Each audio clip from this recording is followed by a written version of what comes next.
Je vous parle souvent des exercices de base, pompe, dips, traction, squat et toutes ces variantes, les vitesses d'exécution, les répétitions, les séries, les temps de repos et j'en passe, parce que ce sont des exercices qui sont énergivores. Ça veut dire quoi? Ça veut dire qu'ils vont te faire brûler beaucoup plus de calories qu'un exercice qui va être monoarticulaire, par exemple. Tu vois? Alors encore une fois, je peux me tromper, donc ceux qui veulent me reprendre en commentaire, il n'y a pas de problème, reprenez-moi mon commentaire.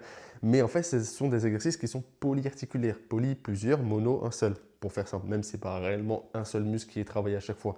Par exemple, sur du développé militaire, tu ne travailles pas qu'un seul muscle. Mais je te simplifie, tu vois. Donc poly, plusieurs, tu travailles plusieurs muscles en même temps, ce qui fait que tu as un engagement qui est beaucoup plus global et beaucoup plus complet.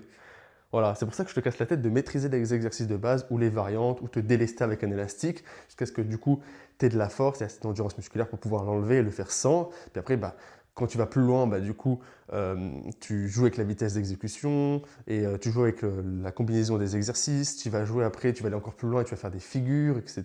Donc du handstand, du muscle-up.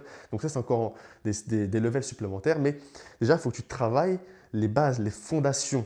D'accord? Que tu fasses du sport au poids de corps ou que tu fasses du sport en salle, il faut que tes fondations soient solides.